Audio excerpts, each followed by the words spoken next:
Now dear students, हम लोग start करेंगे नया topic and new topic is the chemical bonding.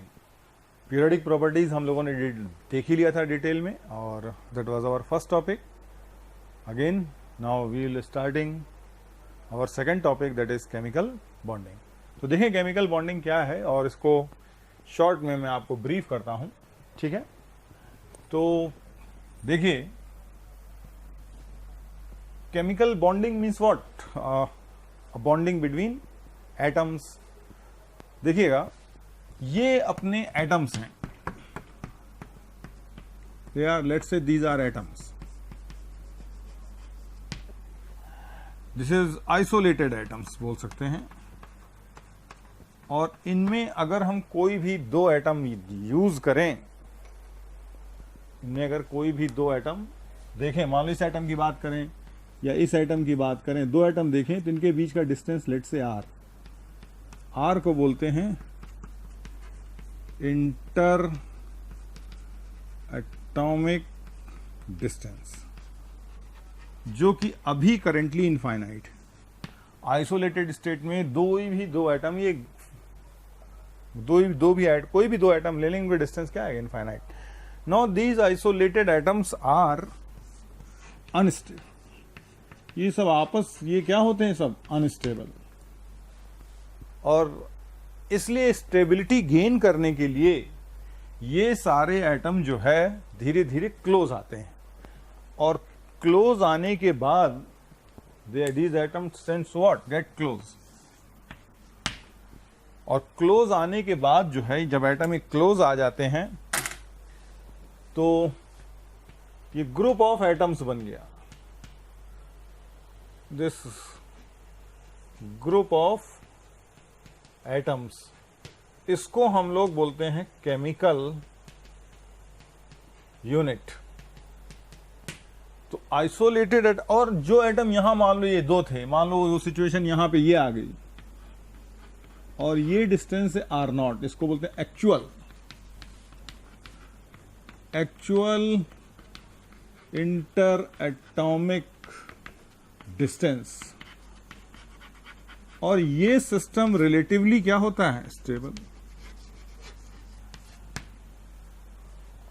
ये सिस्टम रिलेटिवली क्या है, स्टेबल है। और स्टेबल इसलिए है क्योंकि अब एटम्स के बीच में आ गया है फोर्स ऑफ अट्रैक्शन। इनके बीच में क्या आ गया, फोर्स ऑफ अट्रैक्शन। यानी इस पूरी जर्नी में आर जो इंटर एटॉमिक डिस्टेंस है वो क्या है अपने पास, बोलो, less than equal to what, infinity, greater than equal to R naught. R naught actual inter atomic distance है। तो आइसोलेटेड एटम्स अनस्टेबल होते हैं, वो मिलके केमिकल यूनिट बना देते हैं। केमिकल यूनिट बनाने के लिए क्लोज आना जरूरी है, क्लोज आने के लिए फोर्स ऑफ अट्रैक्शन भी जरूरी है। तो इस तरह से केमिकल यूनिट ये रिलेटिवली क्या हो गई, मोर स्टेबल। नो अनस्टेबल से हम कहां जा रहे हैं, स्टेबल। यानी कभी आपसे कोई पूछे कि why we have a topic of chemical bonding, तो टॉपिक पढ़ने का सिर्फ यही मतलब है कि वो कौन फोर्सेज हैं जो इस केमिकल यूनिट को फॉर्म करने में हेल्प करते हैं। Now we are going from unstable to stable. मान लो यहां पोटेंशियल एनर्जी क्या है, E1 है। यहां सिस्टम की पोटेंशियल एनर्जी क्या है, E2 है। तो हमें कोई कहने में दिक्कत नहीं कि E2 will be less than what, E1। यानी high potential energy means unstable से लो पोटेंशियल एनर्जी, या इसको बाय रेफरेंस हम लोग जीरो मान लेते हैं। बाय रेफरेंस यानी आइसोलेटेड स्टेट में हम लोग पोटेंशियल एनर्जी क्या मान लेते हैं, जीरो। तो अब E2 will be less than E1, इसका मतलब E2 should be what, negative. Less than zero is what, negative. यानी potential energy of chemical unit is negative. तो आप जीरो से नेगेटिव वैल्यू जा रहे हैं, और अनस्टेबल से स्टेबल जा रहे हैं, इसलिए एनर्जी रिलीज होगी, क्यों। प्रोसेस कैसा होगा, एक्सोथर्मिक। सिस्टम पहले क्या था, आप हायर एनर्जी से कहां जा रहे हैं, लोअर एनर्जी। जैसे 10 जूल से 2 जूल जाना हो, how will you go it, तो 10 जूल से 2 जूल जाने के लिए 8 joule has to be thrown out. So processes. अब यहां पे जो फोर्सेज ऑफ अट्रैक्शन आते हैं, जो ऑपरेट करते हैं, इन्हीं को बोलते हैं केमिकल फोर्सेस। इन्हीं को हम लोग क्या बोलते हैं बोलो, केमिकल फोर्सेस। जिसका मतलब क्या बोल सकते हैं, प्रोसेस कैसा हुआ, so delta H chemical forces is negative, means process अपना कैसा हुआ, एक्सोथर्मिक हुआ। और जितनी ज्यादा एनर्जी रिलीज होगी in making chemical unit, that is group of atoms, उतना ही क्या हो जाएगा, अपना फोर्स ऑफ अट्रैक्शन ज्यादा हो जाएगा। इसलिए हम लोग एक बात बोल सकते हैं कि स्टेबिलिटी ऑफ केमिकल बोलो यूनिट जो होगी, इट इज प्रोपोर्शनल टू बोलो फोर्स ऑफ अट्रैक्शन, जो कि अट्रैक्शन फोर्सेस है। और फोर्स ऑफ अट्रैक्शन ज्यादा होगा तो क्या ज्यादा होगा, mod delta H chemical force ज्यादा होगा। यानी greater the energy release, more is force of attraction, more is what, more is stability of chemical unit, lesser is its potential energy, यानी इसकी पोटेंशियल एनर्जी क्या होती जाएगी, और कम होती जाएगी। Potential energy of chemical unit. तो ये है, इन्हीं फोर्सेस को, फोर्स ऑफ अट्रैक्शन को ही हम लोग, in this force of attraction are also called as chemical forces, जो एटम्स में ऑपरेट करें। तो why we have a topic of chemical bonding, why we have a molecules, why we have ions, all these things. So ये सारे phenomena they are guided by stability. तो ये isolated system is what, unstable. तो this is the basic reason why we have a topic of chemical bonding. अब हम चाहते हैं वो कौन कौन से फोर्सेस हैं जो किसी केमिकल यूनिट में एटम्स को होल्ड करते हैं, और उन्हीं फोर्सेस की स्टडी को ही हम इंक्लूड करते हैं in the topic of chemical bonding. तो ये बेसिक बात समझ में आई। अब हम लोग क्या करते हैं, इसे केमिकल फोर्सेस आ गए हैं सिस्टम में, तो अब इसी के बिहाफ पे हम लोग क्लासिफाई कर लेते हैं। देखो, mod delta H chemical force, ये वैल्यू कितनी आई है वो देखिएगा। इसके बिहाफ पे जो है, अगर ये वैल्यू जो है देखिएगा तीन तरीके से है। अगर 8 to 42 किलो जूल पर मोल आई है, then this is the energy for hydrogen bond, जो हम लोग जानते हैं। Hydrogen bond is a dipole dipole force of attraction, जिसमें पॉजिटिव चार्ज हाइड्रोजन के ऊपर आता है और नेगेटिव चार्ज आता है fluorine, oxygen, nitrogen and rarely chlorine. वो सब आपको पता है। तो 8 to 42 is what, range for hydrogen bond. Now वो केमिकल फोर्स जो स्ट्रॉन्गेस्ट हाइड्रोजन बॉन्ड कब आएगी, 42 किलो जूल पे, स्ट्रॉन्गेस्ट हाइड्रोजन बॉन्ड से भी स्ट्रॉन्ग हो, that is called as chemical bond. तो केमिकल बॉन्ड तभी बोलेंगे when delta H is more than 42 kilo joule पर मोल। तो what is chemical bond, it is a chemical force stronger than strongest hydrogen bond. इसका मतलब energy release, strongest hydrogen bond में जितनी energy release होती है उससे भी ज्यादा एनर्जी रिलीज होनी चाहिए, और हम मॉड वैल्यू ले रहे हैं इसलिए पॉजिटिव। नाउ अगर ये वैल्यू जो है लेस देन हो जाए 8 किलो जूल पर मोल, तब इसको बोलते हैं vendor wall force. Vendor wall force. तो तीन क्लासिफिकेशन हो गए basically, one is H bond, और इनका बेसिस कौन है, एच बॉन्ड। तो what is chemical bond, it is the chemical force stronger than strongest hydrogen bond. What is vendor wall force, it is the chemical force weaker then weakest hydrogen bond. यानी किसी process में delta H आप निकाल करके ये prove कर सकते हैं कि हम उसको किस कैटेगरी में डालें।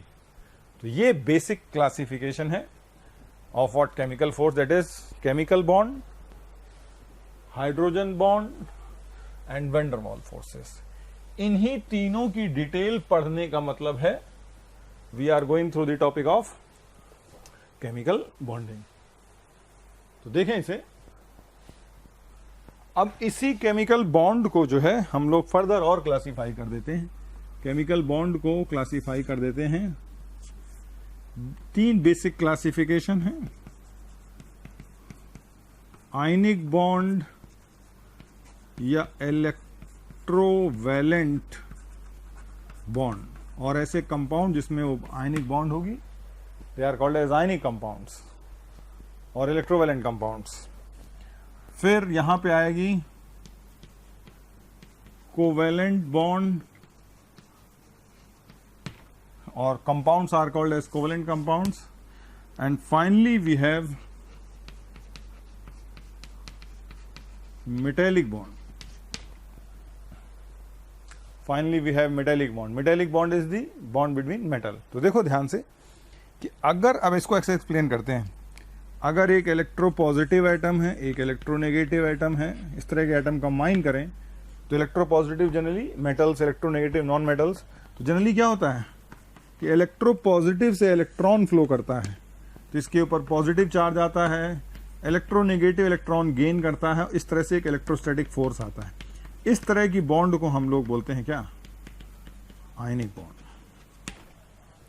इस तरह की बॉन्ड को covalent bond, simple classification what we can write, electronegative plus electronegative दोनों मिलकर क्या करेंगे, कोई गेन लॉस करने को तैयार नहीं, that is we have sharing.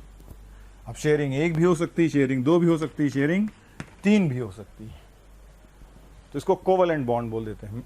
और most important is metallic bond. Metallic bond is present in metals and alloys. Metals and alloys, तो मेटल्स एंड एलॉयज में प्रेजेंट होती है कौन सी बॉन्ड? Metallic bond. इसको ऐसे दिखाते हैं, metals are electropositive and electropositive. ये मेटल सेम हो सकते हैं कब? जब प्योर मेटल होगा। एलॉयज अगर लेंगे तो अलग अलग भी हो सकते हैं। तो इसमें क्या होता है मेटेलिक बॉन्ड में कि एक मेटल एटम इलेक्ट्रॉन लॉस करता है, और कौन सा इलेक्ट्रॉन लॉस करेगा? Valence shell electron. Loss of valence shell electron होगा, और लॉस करने के बाद ये वैलेंस शेल इलेक्ट्रॉन लॉस होगा तो ये मेटल अपने ऊपर कुछ पॉजिटिव लाएगा, लेट्स से X प्लस, इसको बोलते हैं कर्नेल, और ये ऐसे ही रहेगा। और X इलेक्ट्रॉन जो कि कौन से इलेक्ट्रॉन है? Valence shell electrons, they are moving, they are what? moving in electrons को। अब ये इसके ऊपर आए नहीं है, ये क्रिस्टल में लॉस हो गए हैं, इनको they are randomly moving electrons, और इन्हीं को बोल देते हैं फ्री इलेक्ट्रॉन्स। इन्हीं को बोल देते हैं क्या? Free electrons. अब ये इलेक्ट्रॉन्स क्या करते हैं, इनके पास कुछ काइनेटिक एनर्जी है, और these are attracted by metal, इसको बोलते हैं कर्नेल, और इसमें ये भी दोनों अट्रैक्ट करते हैं। तो the tendency for attraction of this mobile electron, और ये कौन सा फोर्स आएगा? Electrodynamic force. आयनिक बॉन्ड में कौन सा फोर्स आता है? Electrostatic force. This force is electrostatic। तो देखिए इसे, दिस इज इलेक्ट्रोडायनेमिक फोर्स यहां डेवलप हो जाता है, कर्नेल और valence electron, and this electrodynamic force of attraction is called as metallic bond. और इस मॉडल को हम लोग कभी कभी बोल देते हैं इलेक्ट्रॉन सी मॉडल, और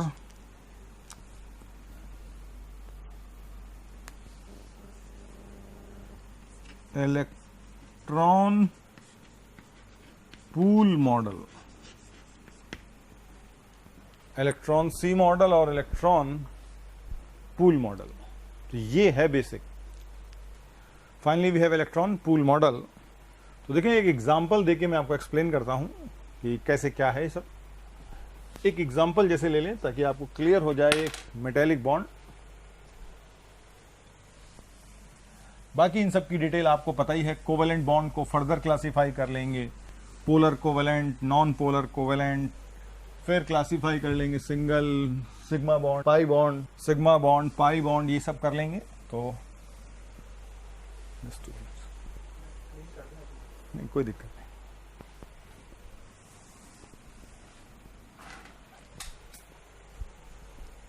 तो देखें जरा सा मेटेलिक बॉन्ड के थोड़ी सी डिटेल। मेटेलिक बॉन्ड, तो जैसे हमने मान लो आयरन मेटल लिया, तो आयरन मेटल लेंगे अगर, तो ये मान लो आयरन का कोई टुकड़ा है, इसके अंदर आयरन के एटम्स हैं,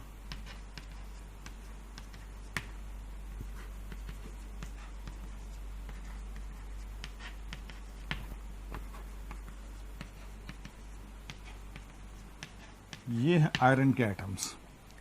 तो देखिएगा, no atomic number of iron is 26। No thank you students, इतना स्नेह और प्यार देने के लिए। आप लोगों ने मेरे को और मोशन परिवार को जो प्यार दिया है, जो स्नेह दिया है, मैं उसके लिए धन्यवाद कहता हूं। हजारों बच्चे हमारे वीडियो लेक्चर देख के लाभान्वित हो रहे हैं। बेटा, आप सभी बच्चों से रिक्वेस्ट है कि डिस्क्रिप्शन बॉक्स में जाइए और लिंक को क्लिक करिए और फ्री में अपना रजिस्ट्रेशन मोशन में सुनिश्चित करें। साथ ही साथ जिन बच्चों को डाउट सॉल्विंग और स्टडी मटेरियल की भी सुविधा चाहिए, वो लिंक पे जाएं और क्लिक करें और प्रीमियम कोर्स के लिए अप्लाई कर सकते हैं। बेटा, electronic configuration 1s2 2s2 2p6 3s2 3p6 4s2 3d6। तो be careful, this is your valential electron. Valential electron is electron present in outermost shell. या आप इसी को ऐसे कन्फ्यूज लिख दें, ये 2 इलेक्ट्रॉन, ये 8, ये 14 और ये 2। What we can write iron 2 8 14 2। इस तरह से लिख सकते हैं आयरन का कन्फिगरेशन 2 8 14 एंड 2। अब ये आयरन के वैलेंशियल 2 हैं, तो 2 इलेक्ट्रॉन आयरन लॉस कर। This is your kernel. Kernel is found by loss of, this is valential electrons. Iron +3 state भी शो कर सकता है, लेकिन वो कुछ और है, कर्नल नहीं है। तो आयरन का कर्नल क्या हो गया? अगर क्रोमियम होता भी, अगर यहाँ पे क्रोमियम लेते तो क्या लिखते 3d5 4s1, तो क्रोमियम का कर्नल Cr+ होता। Mn का कर्नल लेते, अगर Mn लेते तो 3d5 4s2, तो Mn का कर्नल क्या होता है Mn2+। 2 electron loss. चलो हम आयरन की बात कर रहे हैं, तो आयरन के केस में क्या हो जाएगा, 2 इलेक्ट्रॉन लॉस करेंगे तो कुछ आयरन कहीं ना कहीं, सब नहीं, दे विल लॉस इलेक्ट्रॉन, और इनके इलेक्ट्रॉन के लॉस से क्या जनरेट होंगे सिस्टम में, these are free electrons, randomly moving free electrons. इस तरह से आयरन है। यानी आयरन के अंदर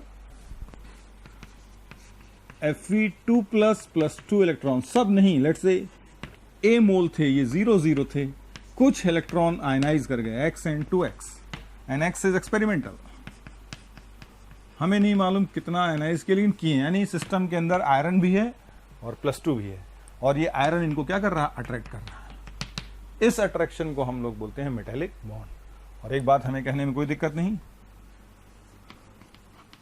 स्ट्रेंथ ऑफ मेटेलिक बॉन्ड जो है, और इसी को बोलते हैं इलेक्ट्रॉन सी मॉडल। ऐसा लग रहा है कि इलेक्ट्रॉन हैज क्रिएटेड अ सी और pool, and these iron atom and iron kernel, these are attracting these mobile free electrons.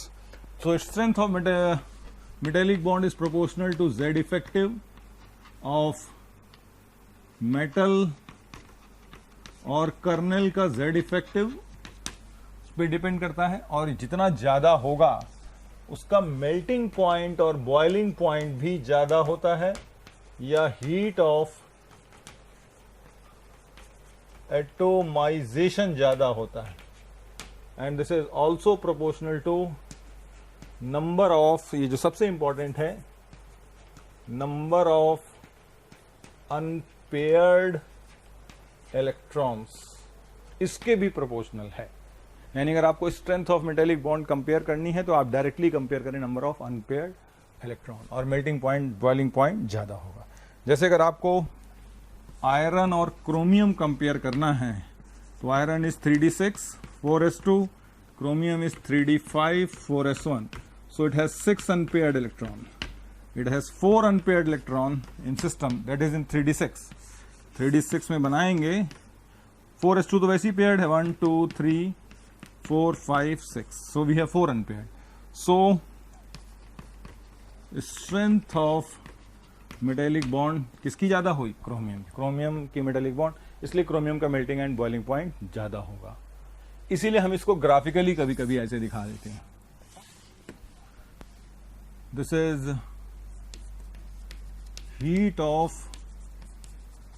Atomisation, और ये एटॉमिक नंबर अगर प्लॉट करें तो जैसे जैसे unpaired it is the graph is something like this, ये increase करता है then decreases, it reaches for maximum chromium because it has maximum unpaired electrons, और ये डिक्रीज कर रहा है, ये आएगा जिंक पे, जिंक के सब इलेक्ट्रॉन पेयर्ड हैं। इस तरह सेकंड ट्रांजिशन सीरीज हुआ तो कुछ ऐसे, यहाँ पे मॉलिब्डिनम का नंबर आएगा। थर्ड ट्रांजिशन सीरीज हुई तो और ऊपर करते करते टॉप पे टंगस्टन का नंबर आएगा, यहाँ जिंक आएगा, यहाँ cadmium and mercury. Zinc cadmium mercury की क्या है, वीक मेटेलिक बॉन्ड है due to paired electron, they don't have unpaired electron. इसलिए जिंक कैडमियम मरकरी को हम लोग मेटलर्जी में डिस्टिलेशन से ऑब्टेन करते हैं because of their low boiling point, और इनके boiling point melting point chromium molybdenum and tungsten ज़्यादा है।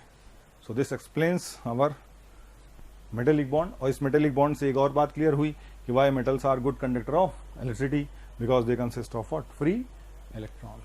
ठीक है, तो this is electron sea model for metallic bonding. तो ये बेसिक था, 3 टाइप के बेसिक बॉन्ड। ठीक है, इट्स ओके। सो हम लोग मेटेलिक बॉन्डिंग तक देख चुके थे, मेटेलिक बॉन्ड की स्ट्रेंथ कैसे कंपेयर करते हैं और मेटेलिक बॉन्ड क्या होती है, उसके नाउ हम लोग उसके आगे से अब कंटिन्यू करते हैं, फिर आगे बढ़ते हैं हम लोग। Now we have theories of chemical bonding.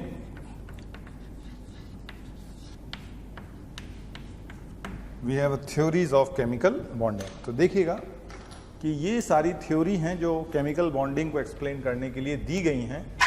इसमें से पहली थ्योरी आती है इलेक्ट्रॉनिक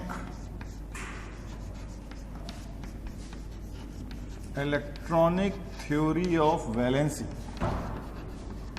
इसको शॉर्ट में बोलते हैं ETV, electronic theory of valency. दूसरी थ्योरी इसके रिगार्डिंग जो आती है that is valence shell electron pair और रिपल्शन थ्योरी, और वी कॉल्ड एज VSEPR। ये थ्योरी आ जाती है। इस थ्योरी में बहुत सारी प्रॉब्लम्स आई, इसको फर्दर एक्सप्लेन करने के लिए फिर valence bond theory, in short we called as VBT आ गई। VBT में भी कुछ कमियां रह गई तो आ जाती है MOT, मॉलिक्यूलर और वाइटल थ्योरी। मॉलिक्यूलर और वाइटल थ्योरी, ये 4 थ्योरीज हैं जो प्रपोज की गई हैं for explaining the nature of bonding in the chemical unit. तो पहली थ्योरी अपनी कौन सी है, इलेक्ट्रॉनिक थ्योरी ऑफ वैलेंसी। और electronic theory of valency 2 part में है, old electronic theory of valency and modern electronic theory of valency. Old electronic theory of valency based थी octet and duplet rule पे। इसके according जब कोई भी atoms chemical unit बनाना चाहता है तो कोशिश करता है कि उसको ऑक्टेट इलेक्ट्रॉनिक कन्फिगरेशन मिल जाए लाइक इनर्ट गैसेस, या ड्यूप्लेट इलेक्ट्रॉनिक कन्फिगरेशन मिल जाए like again one of the inert gases that is helium. लेकिन आगे बहुत सारे एटम्स आए जिन्होंने इस कॉन्सेप्ट्स को नहीं माना, उसको एक्सप्लेन करने के लिए फिर modern electronic theory of valency. और ये modern electronic theory of valency एक स्पेशल फिनोमेना पे बेस्ड है जिसको हम लोग बोलते हैं, it is based on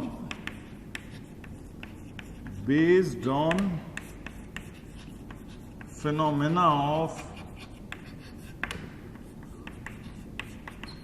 internal excitation, जो आगे एक्सप्लेन करेंगे, या इसी को बोलते हैं एक्सपेंडेड वैलेंशियल फिनोमेना, इस पर बेस्ड है। तो क्या फिनोमेना अभी आगे डिस्कस करते हैं, ये बहुत इंपॉर्टेंट बात है। तो electronic theory of valency means what is valency? Combining capacity of an atom. And combining capacity of atom को निकालने के लिए हमें इलेक्ट्रॉन्स पर बेस्ड हो, और खासकर केमिकल बॉन्डिंग की बात करते हैं तो कौन से इलेक्ट्रॉन इंपॉर्टेंट होते हैं? वैलेंस शेल के इलेक्ट्रॉन्स, क्योंकि वही इलेक्ट्रॉन अनपेयर्ड होते हैं जनरली। तो ये कॉन्सेप्ट है तो इलेक्ट्रॉनिक थ्योरी ऑफ वैलेंसी। फिर इसके बाद valence shell electron pair repulsion theory. This theory अगर नाम लिखना चाहें तो लिख ही लेते हैं। This theory was given by Kossel and Lewis, ये साइंटिस्ट हैं। And this theory was given by Nyholm and Gillespie and some other scientists. This theory was especially given by one of the ever-time great scientists, that is Linus Pauling, and this theory was proposed by Robert Mulligan. तो ध्यान रख सकें अगर करें, ये कुछ scientist के नाम हैं जिसमें सबसे exciting Linus Pauling, one of the great scientists, 2 times Nobel Prize winner, एक रेयर साइंटिस्ट हैं जो 2 times Nobel Prize winner है, and that for both and for only VBT, 1 VBT for covalent chemical unit and 1 VBT in case of coordination compounds. तो दोनों case में bonding was the topic. बहरहाल तो ये हमारा टॉपिक है, it is theories of chemical bonding. तो electronic theory of valency की पहले हम लोग बात कर लेते हैं।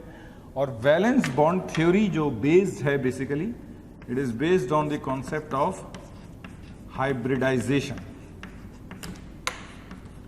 ये हाइब्रिडाइजेशन के कॉन्सेप्ट पर बेस्ड है। और मॉलिक्यूलर ऑर्बिटल थ्योरी भी जनरली बेस्ड है फिनोमेना ऑफ इंटरफेरेंस।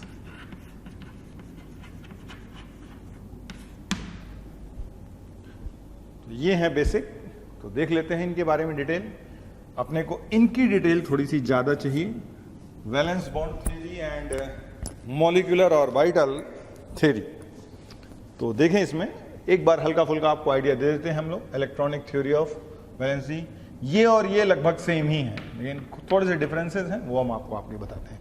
तो electronic theory of valency, वैलेंशियल electron repulsion theory, valence bond theory and molecular orbital theory, इसके बारे में अपन डिटेल पढ़ते हैं। सो देखिए, इलेक्ट्रॉनिक थ्योरी ऑफ वैलेंसी, जो मॉडर्न वैलेंसी है कॉन्सेप्ट, उसके बारे में बताते हैं। हम ऑक्टेट ड्यूप्लेट की बेसिक बात नहीं करेंगे। तो यहाँ पे हमने आपको बताया कि ये जो थ्योरी है कई बात पे बेस्ड है, और इसकी लिमिटेशन है कि ये थ्योरी हमें इलेक्ट्रॉनिक डिस्ट्रीब्यूशन देती है। देखिए इसका फर्स्ट पॉइंट क्या कहता है। फर्स्ट पॉइंट में ये क्या कहता है,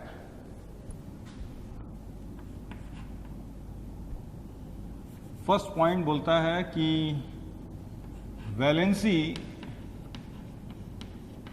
is determined by number of unpaired electrons. This number of unpaired electrons. Valency, यहां वैलेंसी का मतलब हमारा कोवैलेंसी की बात कर रहे हैं। Covalency is nothing but sharing, covalency की बेसिक बात कर रहे हैं। तो covalency of an atom in a system is determined by number of unpaired electron, यानी कोवैलेंसी बराबर होगी किसके, किसी भी सिस्टम में covalency is equal to, this means covalency is equal to, generally equal to number of unpaired electron present in the atom. No octet, no duplet. Basic guideline किसी atom की जो होती है during formation of chemical unit, कि उसके unpaired electron pair हो जाए, यही कोवैलेंसी है। जितने अनपेयर्ड होंगे। अब दूसरा ये बता रहा है कि एक कॉन्सेप्ट यूज कर रहा है, इंटरनल एक्साइटेशन, या इसी को बोलते हैं expanded expanded valence shell phenomena. प्यारे बच्चों, बहुत सारे बच्चों के कमेंट आ रहे हैं ना कि आप इस टॉपिक पे वीडियो बनाइए। तो मैं बच्चों आपको बताना चाहता हूं कि ऐसा हो सकता है कि वो वीडियो ऑलरेडी चैनल में पड़ा हो। उसके लिए आपको करना क्या है कि मोशन के चैनल को सब्सक्राइब करना है और बेल आइकन को हिट करना है, जिससे आपके कोई भी नोटिफिकेशन मिस ना हो। हम कोशिश करेंगे कि आपकी जो डिमांड है मोशन परिवार पूरी करे। इंटरनल एक्साइटेशन ये क्या कह रहा है कि ठीक है, valency is number of what unpaired electrons, it's okay. अब अनपेयर्ड इलेक्ट्रॉन्स क्या कहता है, या तो नेचुरली प्रेजेंट होंगे या क्रिएट होते हैं, एक फिनोमेना कॉल है इंटरनल एक्साइटेशन। और ये सब कुछ होता है जनरली कहां पे, वैलेंस शेल में। तो इसमें इंटरनल एक्साइटेशन में क्या है कि वैलेंस शेल के पेयर्ड इलेक्ट्रॉन्स, वैलेंस शेल के पेयर्ड इलेक्ट्रॉन्स उसी वैलेंस शेल के वैकेंट ऑर्बिटल में प्रमोट हो सकते हैं। यानी there is no change in shell, there is no change in principal quantum number. Since there is no change in principal quantum number we called as internal excitation. क्योंकि आप लोग एक excitation पढ़ते हैं एटॉमिक स्ट्रक्चर में, electron n equal to 1 पे था, n 5 पे चला गया। Now here there is a change in principal quantum number. But internal excitation एक कॉन्सेप्ट ऐसा है जहां पे प्रिंसिपल क्वांटम नंबर चेंज नहीं होना है, यानी विद इन द शेल। और वो भी शेल कौन सा है, वैलेंस शेल। तो वैलेंस शेल आप इलेक्ट्रॉनिक कन्फिगुरेशन लिखें वैलेंस शेल का, और वहां पे देखें कि कोई वैकेंट ऑर्बिटल है या नहीं है। और अगर उन वैकेंट ऑर्बिटल में हैं तो हो सकता है कि एक्साइटेशन से पेयर्ड इलेक्ट्रॉन्स अनपेयर क्रिएट किए जा सकें, और इस फिनोमेना से we can generate wide spectrum of valency, we can generate wide spectrum of valency. और इस इंटरनल एक्साइटेशन के लिए जो एनर्जी होती है वो सिस्टम से ही मिलती है on the cost of stability. देखो जैसे हम आपको बताते हैं, जैसे कार्बन है, कार्बन का वैलेंस शेल का कॉन्फ़िगरेशन 2s2 2p2। तो ये कार्बन है आपका, ये है इसका वैलेंस शेल। नाउ ये वैलेंस शेल है अपने को, दिस इज वैलेंस शेल। अब आपको इलेक्ट्रॉन एक्साइट करना है बिना वैलेंस शेल चेंज किए। नाउ कितने अनपेयर्ड इलेक्ट्रॉन है, तो what we can write, ground state covalency is 2 because 2 unpaired. यानी कार्बन की कोशिश क्या रहेगी, अपने इन्हीं दोनों अनपेयर्ड इलेक्ट्रॉन्स को पेयर करने के लिए। फिर नो ये अनपेयर्ड इलेक्ट्रॉन और ये क्या है, vacant orbital, vacant orbital of valence shell.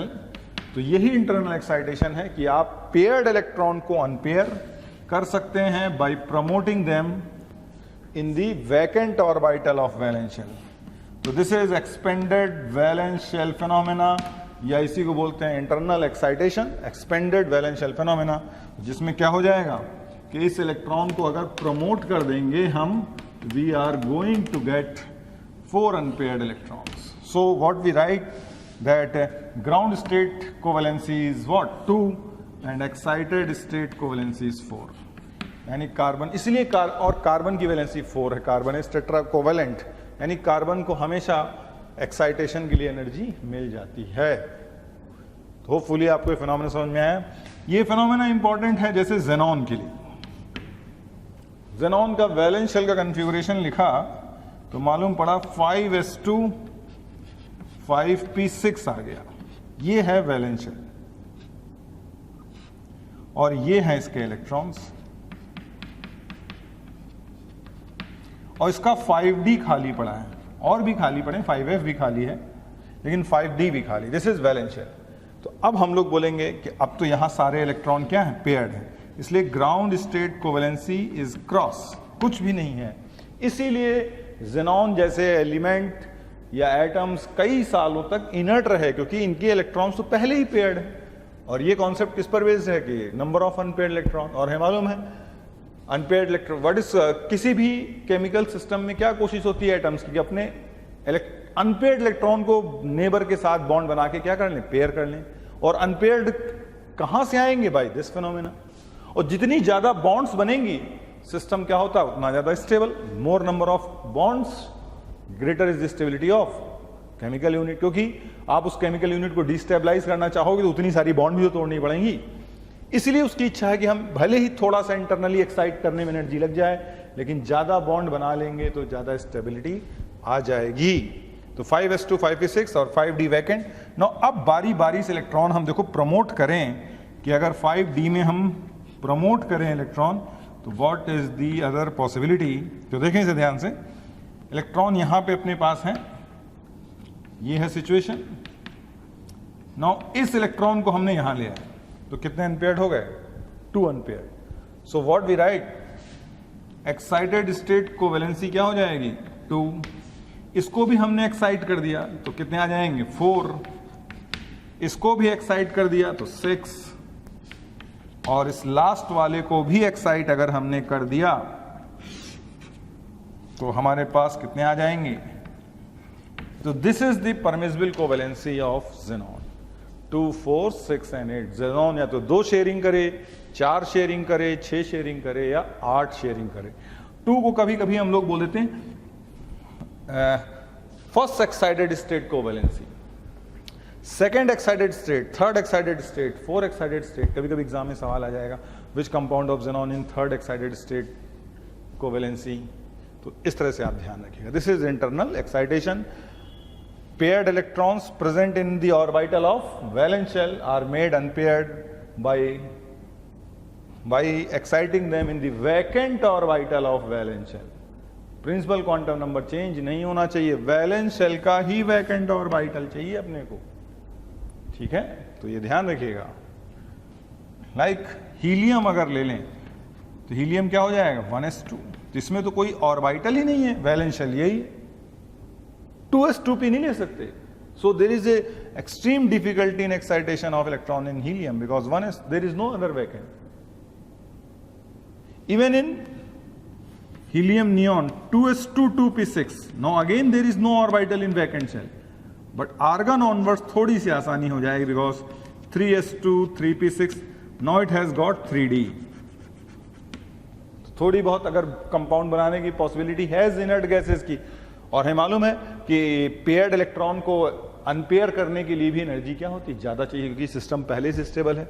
इसलिए होते होते होते ये ज़ेनॉन तक आके जाके फिनोमेना फिजिबल हो पाता है। बट स्टार्टिंग आर्गन से हो सकती है, हो सकता है फ्यूचर में कंपाउंड्स आर्गन है, बट इनसे कंपाउंड बनने की उम्मीद बहुत कम है, और कभी बन भी गए तो फिर एक नई फिनोमेना से ही बनेंगे, इस कहानी से नहीं बनेंगे। वो क्या होगा वो फ्यूचर का रिसर्च, ठीक है? तो ये आ गया अपने पास। तो इंटरनल एक्साइटेशन वर्ड क्लियर हो गया। और यहां से हम लोग एक बात सभी के लिए बोल सकते हैं, आप करके देख लीजिएगा।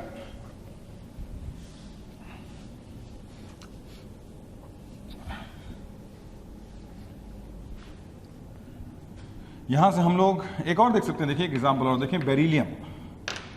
Let's say we have beryllium 2s2 only, this is valence shell, now it has got vacant 2p, 2p is vacant.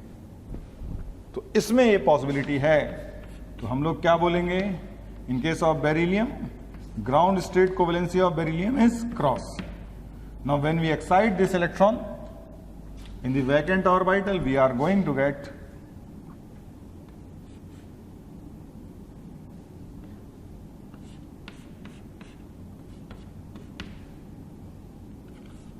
ये 2 अनपेयर्ड हैं, so you can say excited state covalency is 2। This is reason why beryllium forms compound like BH2। तो the modern electronic theory of valency, octet duplet is not the restricted guideline. The main guideline is unpaired electron getting paired. यही इसका third point है, that unpaired electron is getting what? Paired. Unpaired electron या तो naturally present होंगे या हम create कर सकते हैं by the phenomena of internal excitation. तो यही ये फिनोमेना है इंटरनल एक्साइटेशन। और बेसिक बात क्या है? अनपेयर्ड इलेक्ट्रॉन गेट्स, बोलो, paired by overlapping with neighbouring atom, neighbouring atom gets. तो ये आ गया अपने पास फिनोमेना, ठीक है? तो अब इसी में ध्यान दीजिएगा, एक हम कॉलम लिख देते हैं कि अपने पास परमिसिबल कोवैलेंसीज क्या हैं। कभी कोई कंपाउंड बनाएं तो ये बात ध्यान रखें, like we have a beryllium here, और पी ब्लॉक की बात करें, क्योंकि कोवेलेंट बॉन्ड कौन बनाते हैं generally? P block. Beryllium is diagonally similar with aluminium, इसलिए कुछ पॉसिबिलिटी यहाँ पर भी है। तो देखें, एक बोरॉन फैमिली है, carbon family, nitrogen, oxygen and fluorine family, and finally we have inert gas like helium. तो नाउ हमें इसकी वैलेंसी अपने पास कितनी आई? Ground state cross, and finally we have 2 beryllium. Now boron family में ग्राउंड स्टेट 1 एंड 3, कार्बन आपने देखा 2 एंड 4। नाइट्रोजन में आप करेंगे तो एक ही वैलेंसी आएगी, 3 excited state covalency is cross, no internal excitation is possible in nitrogen. Oxygen case में 2 एंड क्रॉस, फ्लोरीन में 1 एंड क्रॉस, और हीलियम में तो वैसे भी नहीं है। लेकिन हमें एक बात और मालूम होनी चाहिए कि नाइट्रोजन के नीचे फॉस्फोरस है, बट यहां पे इंटरनल एक्साइटेशन पॉसिबल हो जाएगा। तो परमिसिबल वैलेंसीज 3 एंड 5। यहां सल्फर ऑनवर्ड्स पॉसिबल होगा, यहां पे परमिसिबल वैलेंसी बन जाएगी 2, 4 एंड 6। और यहां पे like inert gas we have 2, 4, 6 and 8। These are the spectrum of covalencies. यहीं से हमें बहुत सारे क्वेश्चन बन जाएंगे कि इस तरह से देखिएगा, like we can have a question like, कभी कभी ऐसे पूछेंगे NCl3 exist, PCl3 exist, PCl5 exist, but NCl5 does not exist. NCl5 does not exist. Why? Because NCl5 में nitrogen cannot extend its covalency. It cannot be pentacovalent. कभी कभी ऐसे पूछ लेंगे। इसी तरह क्लोरीन ग्रुप में देखें, अगर फ्लोरीन तो नहीं करता लेकिन क्लोरीन करता है, valency 1, 3, 5 and 7। These are the number of unpaired electrons. This is the permissible valency. कभी कभी पूछेंगे ClF3 exist, but ClF2 does not exist. ClF4 does not exist, but ClF5 exist. तो ये exist करेंगे और ये दोनों exist नहीं करेंगे। इसका रीजन क्या देंगे कि 2 and 4 cannot be permissible covalency। ठीक है। और ऐसे कभी कभी सवाल पूछेंगे SF2 exist, SF4 exist, but SF5 does not exist, SF6 exist, SF3 does not exist। तो ये सब exist does not exist का एक क्वेश्चन जो बनता है वो इसी वैलेंसी से ही बन जाता है। ये आपको आइडिया होना चाहिए। और एक बात और ध्यान रखना कि जो अपना नेक्स्ट पॉइंट है, ये तो ये परमिसिबल कोवैलेंसीज हो गई। इसी तरह ज़ेनॉन में पूछ लेंगे XCF2 exist but XCF3 does not exist, XCF4 again exist, XCF5 does not exist, XCF6 exist। तो exist does not exist, ये ध्यान रखिएगा। और इसी में एक बात अपने को और ध्यान रखनी है कि internal excitation is only shown by central atom, neighboring atom does not show this phenomena। ये एक बड़ा इंपॉर्टेंट पॉइंट है इंटरनल एक्साइटेशन में ही और परमिसिबल कोवैलेंसी जिसको बोल सकते हैं। तो ये जो टॉपिक है इंटरनल एक्साइटेशन एक्सपेंडेड, जिसकी basic theme unpaired getting paired है। और जो इंपॉर्टेंट दूसरी बात है कि अगर हमारे पास कोई सिस्टम है लाइक ABXQ, तो ये इसको बोलते हैं सेंट्रल एटम, ये है नेबरिंग एटम। तो इंटरनल एक्साइटेशन जो है, इंटरनल एक्साइटेशन या इसी को बोलते हैं एक्सपेंडेड वैलेंस शेल फिनोमेना, ये सेंट्रल एटम के लिए। This is not for neighbouring atom. Neighbouring atom does not shows internal excitation. So neighbouring atom नहीं शो करेंगे तो इंटरनल एक्साइटेशन क्या हो जाएगा? Neighbouring atom can not use it's excited state covalency for bond formation with central atom. यानी ये central atom का phenomena है। Neighbouring atom always usage it's, बोलो। तो इंटरनल एक्साइटेशन किसका फिनोमेना है? सेंट्रल एटम में होगा लेकिन नेबरिंग एटम में नहीं होता है। ठीक है,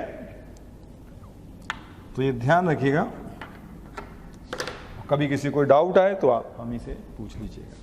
तो ये बेसिक है इंटरनल एक्साइटेशन के रिगार्डिंग। नेक्स्ट देखें, तो परमिसिबल इंटरनल एक्साइटेशन अपन एक्सप्लेन कर दिया, अनपेयर्ड गेटिंग पेयर्ड हो गया, और ये हो गई अपने लिए क्या?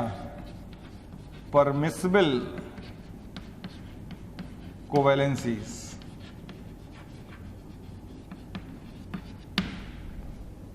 Permissible कोवैलेंसीज।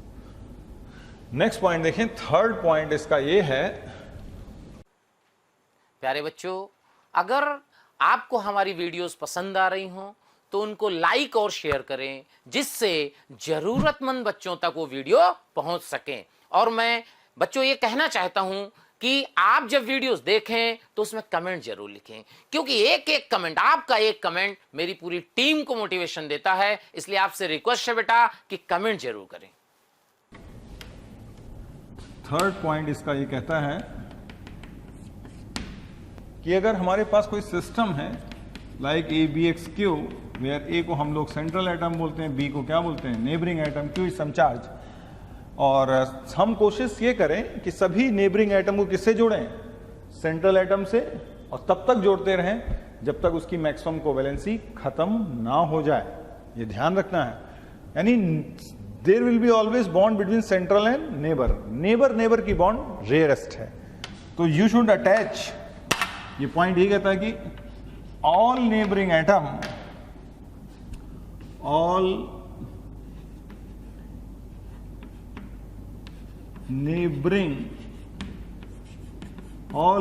atom should be attached with central atom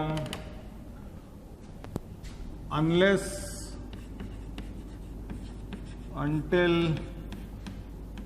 its maximum covalency exhaust. ये भी बड़ा इंपॉर्टेंट पॉइंट है कि नेबर नेबर में आप बॉन्ड नहीं बनाएं। और इन सब रूल के पीछे एक बेसिक बात क्या होगी, स्टेबिलिटी, यानी इसके पीछे ऑपरेट क्या हो रहा है, इस बात को ध्यान रखेंगे तो आप एक stable electronic stable structure draw कर पाएंगे।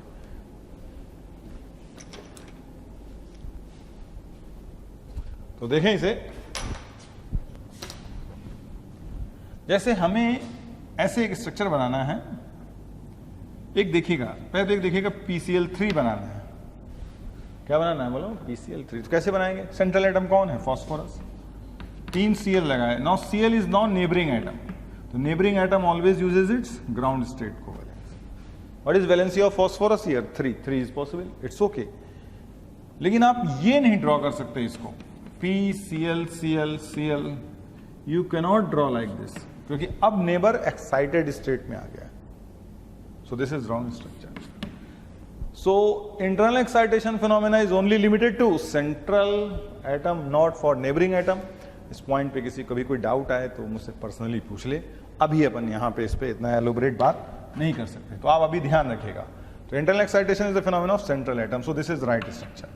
और दूसरी बात हमने आपसे क्या बोली है कि हमारी कोशिश क्या होनी चाहिए कि ज्यादा से ज्यादा central atom, all neighbouring atom should be attached to what, central atom, unless until its maximum covalency exhaust. उसके बाद हम चाहें अगर कोई सिस्टम एग्जिस्ट करता है तभी बनाएं। वन सच एग्जांपल देखिएगा, XeOF4 बनाना है हमें, ये ऐसे लिख लें, XeO2F2 बनाना है। तो XeO2F2 ऐसे बना सकते हैं अपन। हमारी कोशिश क्या होनी चाहिए, सेंट्रल एटम कौन है, ज़ेनॉन। सेंट्रल एटम जनरली क्या होता है, less electronegative and wide spectrum of valency. ये पहचानने का तरीका है सेंट्रल एटम, वो भी कब, जब सभी 111 हो जाए। तो सेंट्रल एटम जनरली कौन एग्जिस्ट होगा कि less electronegativity and wide spectrum of valency. तो देखो जरा, इसमें हमारी कोशिश होनी चाहिए कि हम सभी नेबरिंग एटम को, नेबर एटम लिख लिए, oxygen oxygen, fluorine and fluorine, तो सभी नेबरिंग एटम को सेंट्रल एटम से अटैच करें। तो कैसे अटैच करें, फ्लोरीन की वैलेंसी कितनी, 1 and 1, ऑक्सीजन की वैलेंसी कितनी है, 2, इस तरह से अटैच करें। What is valency of xenon here, 6 is okay. लेकिन आप ये तो सही है, लेकिन आप ये नहीं बना सकते कि XeOF, ये रॉन्ग स्ट्रक्चर हो जाए। आप नेबर नेबर के बीच में बॉन्ड नहीं। और बेसिक रीजन क्या इसका देंगे, स्टेबिलिटी। यहां पे आपने नोटिस किया कि ज़ेनॉन की ऑक्सीडेशन स्टेट +6, ये -1, ये -2, ये -1, ये कितना आ जाएगा बोलो, -2। तो अट्रैक्शन फोर्स कितना स्ट्रांग हो गया, यहां तो स्टेट ही कम आई, इसने खींचा तो क्या आ गया +2, और ये इससे खींचा तो +1। तो ये सिस्टम रिलेटिवली क्या हो गया, अनस्टेबल हो गया। ये तो बहुत ज्यादा स्टेबल हो गया, इसमें तो 2 मल्टीपल बॉन्ड आ गई। तो इसीलिए रूल दिया गया है, ठीक है। तो ये ध्यान रखिएगा आप लोग, डन। तो कभी इस तरह का स्ट्रक्चर कभी बनाना पड़े तो हमारी कोशिश क्या होनी चाहिए, जैसे SO4 बनाना है 2-, अगर कभी नेगेटिव यूनिट्स आ जाए तो क्या हो जाएगा कि नेगेटिव चार्ज कहां ज्यादा स्टेबल होता है, इलेक्ट्रोनेगेटिव है। पॉजिटिव चार्ज कहां ज्यादा स्टेबल होता है, इलेक्ट्रोपॉजिटिव। लेकिन नेगेटिव चार्ज आते ही इलेक्ट्रॉन सिस्टम की वैलेंसी चेंज हो जाएगी, क्योंकि इलेक्ट्रॉन्स चेंज हो गए हैं। अब जैसे देखो O- कैसा हो जाएगा, फ्लोरीन जैसा, क्योंकि इसमें इलेक्ट्रॉन कितने हो गए, इसमें कितने इलेक्ट्रॉन होते हैं, 9 इलेक्ट्रॉन। ऑक्सीजन में कितने होते हैं, 8, लेकिन O- होने से क्या हो गया, 9। इसलिए दोनों की वैलेंसी, अगर इलेक्ट्रॉन सेम हो जाते हैं तो वैलेंसी सेम हो जाती है। O2- कर देंगे तो नियॉन हो जाएगा। तो देखो इसमें सल्फर लिखा, इसके चारों ओर ऑक्सीजन लिखे, एक पे नेगेटिव दिया, तो ये कैसा हो गया, फ्लोरीन जैसा। एक पे और नेगेटिव दिया, ये भी फ्लोरीन जैसा, और ये डबल बॉन्ड। इस तरह से बनाएंगे स्ट्रक्चर। व्हाट सल्फर इक्विवेलेंसी कितनी आ गई, 6। आप ये नहीं कर सकते, हाँ आप ये ध्यान रखिएगा कि नेगेटिव चार्ज कहां देना, more electronegative, positive charge more electropositive. लेकिन इस एक बात और ध्यान रखनी है आपको कि आप चार्ज इतना ना दे दो कि उसके सब इलेक्ट्रॉन पेयर हो जाएं, किसके, नेबर के। अगर सब इलेक्ट्रॉन पेयर हो जाएंगे तो बॉन्ड कैसे बनाएगा। तो ये बात ट्रू है कि नेगेटिव पॉजिटिव चार्ज दोगे तो उसके वैलेंस इलेक्ट्रॉन इफेक्ट होंगे, और वैलेंस इलेक्ट्रॉन आपको सबके पता है किस ग्रुप के क्या क्या हैं, उससे आप वैलेंसी डिसाइड कर सकते हैं। लेकिन इतना भी चार्ज नहीं दें कि वो बॉन्ड ही ना बनाए। Like we can not draw like here S, ऐसे नहीं बना सकते। SO2- कर दें, O2- कर देंगे तो इज लाइक नियॉन। या ऑक्सीजन में 2 अनपेयर्ड और 2 नेगेटिव आ गए, ये भी पेयर्ड, अब बॉन्ड कैसे बनाएगा, और एक इंटरनल एक्साइटेशन शो नहीं कर सकता। इसलिए कोशिश करें कि negative more electronegative, positive more electron. हमें बनाना है PF4+। जाहिर सी बात है ये प्लस किसके ऊपर आएगा, फॉस्फोरस के ऊपर आएगा। तो इस तरह से हम बना लेंगे। फॉस्फोरस प्लस आते ही कैसा हो जाएगा, like silicon. Silicon carbon group का है, कार्बन ग्रुप की वैलेंसी 2 ही है, 2 और 4। तो फ्लोरीन की valency 1। Now P+ is like silicon. लेकिन हमें मालूम है इलेक्ट्रॉन चेंज हुए, प्रोटॉन थोड़ी ना चेंज हुए, प्रोटॉन तो सेम ही रहे। और किसी भी एलिमेंट का नाम, एटम का नाम किससे रखते हैं, प्रोटॉन से, ना कि इलेक्ट्रॉन से। तो आ गई बात समझ में। तो ये तो क्लियर है कि हम पॉजिटिव, अगर आयनिक यूनिट आ जाए तो पॉजिटिव नेगेटिव चार्ज हम इलेक्ट्रोनेगेटिव को ही, पॉजिटिव चार्ज इलेक्ट्रोपॉजिटिव को दें, नेगेटिव चार्ज इलेक्ट्रोनेगेटिव को दें। लेकिन इस प्रोसेस में ये ध्यान रखें कि चार्ज ऐसा ना दे दें कि नेबरिंग एटम या सेंट्रल एटम की बॉन्ड फॉर्मेशन टेंडेंसी खत्म हो जाए, ठीक है। तो ये आप लोग ध्यान रखिएगा। This is the rule for drawing the what, structure of covalent chemical unit, ठीक है। तो ये इस तरह से ध्यान रखिएगा। और हमारा जो 4th रूल है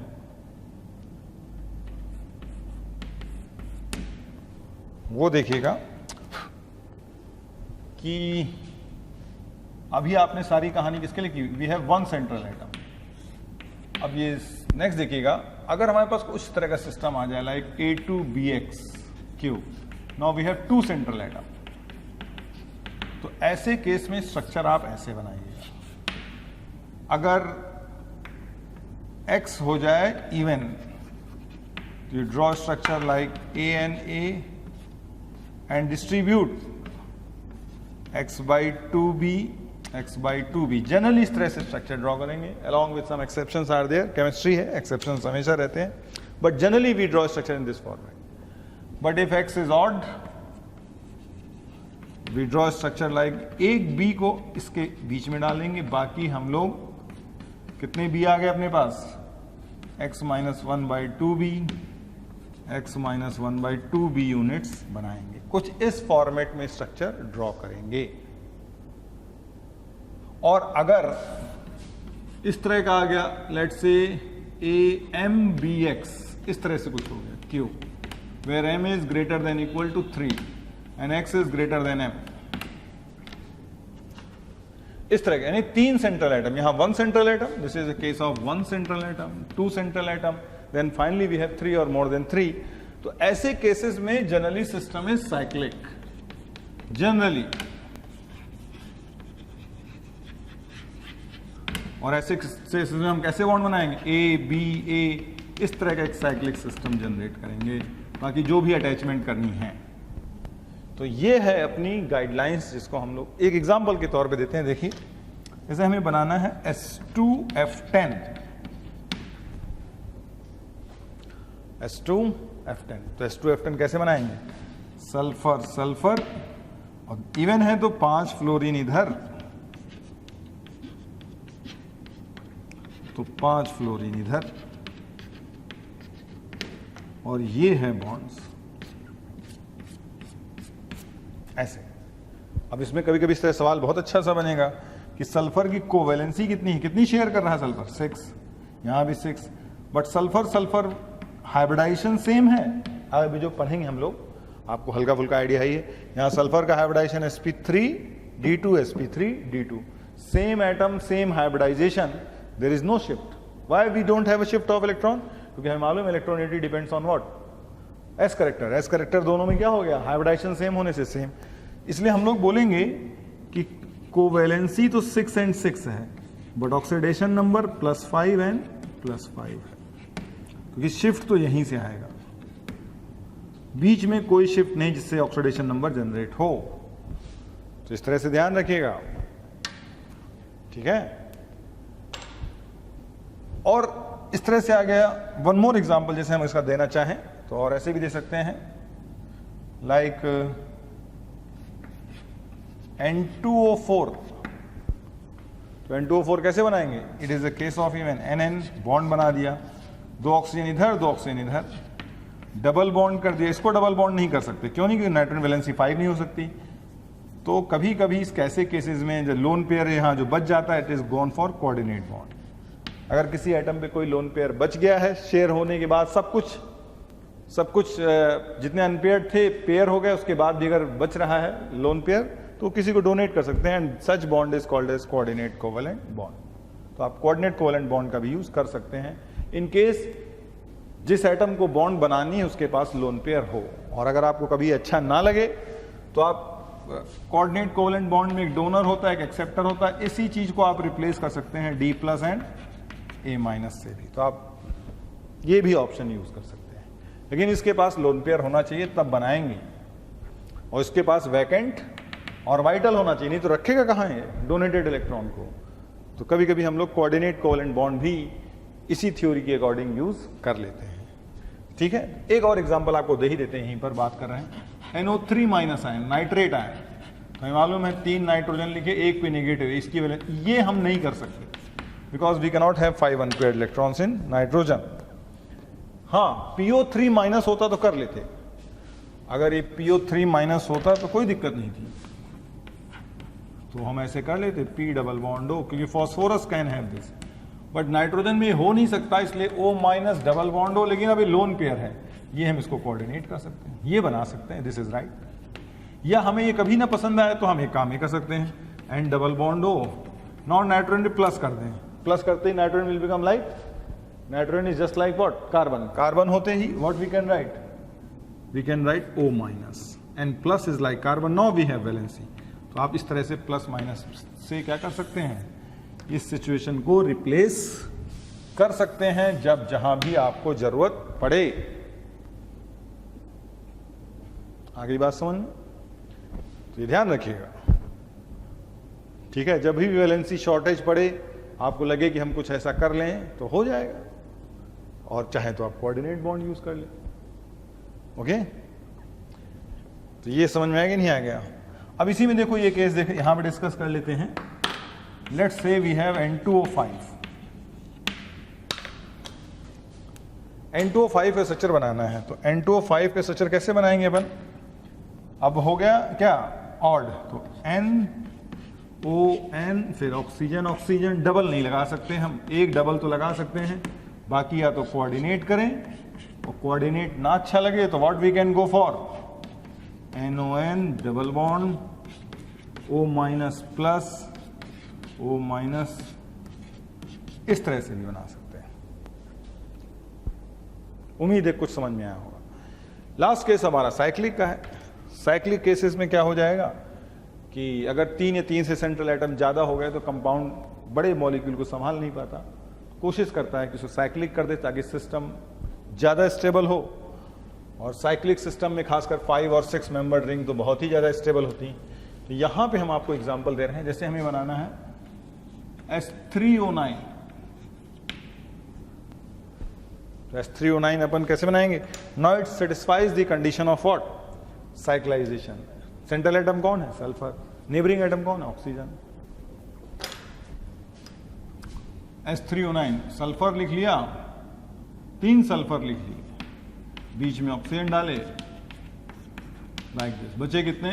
6 ऑक्सीजन। सबको बांट दिए, चार्ज कुछ है नहीं, कुछ देना लेना नहीं है, वैलेंसी ऑफ ऑक्सीजन 2 है। This is structure of S3O9। लेकिन इस थ्योरी की यही लिमिटेशन है कि इसमें बॉन्ड एंगल की इंफॉर्मेशन नहीं मिलेगी। तो सब कुछ इलेक्ट्रॉनिक थ्योरी ऑफ वैलेंसी सिर्फ इलेक्ट्रॉनिक डिस्ट्रीब्यूशन का आइडिया देती है कि how electron distributes among atom. It does not gives any idea about bond angle and geometry. और यही लिमिटेशन है। यानी इससे आपको फाइनली क्या मिलेगा? Limitation of electronic theory of valency, the electronic distribution in an atom. किस एटम के पास कितने कितने इलेक्ट्रॉन हैं, कितने बॉन्ड बना रहे हैं, कितने बॉन्ड नहीं बना रहे हैं, ये इंफॉर्मेशन आपको मिलेगी इस थ्योरी के अकॉर्डिंग। तो उम्मीद है ये पॉइंट्स आपको समझ में आए होंगे। दीज आर, अब इस थ्योरी की हेल्प से आप जो है कई सारे सिस्टम के स्ट्रक्चर्स बना सकते हैं, और कभी कुछ गलत बन जाए तो वो उसको आइडेंटिफाई भी आप कर सकते हैं। तो ये है अपनी इलेक्ट्रॉनिक थ्योरी ऑफ वैलेंसी। प्यारे बच्चों, अगर आपको मेरे वीडियो पसंद आ रहे हैं और आप मुझसे पढ़ना चाहते हैं तो मैं अभी आपको एक नंबर दे रहा हूं, उस पर आज ही कॉल करें, जिससे आने वाले वीडियो आपको मिल जाएं और आप उससे लाभान्वित हों। नंबर लिख लीजिए 1800 2121 799।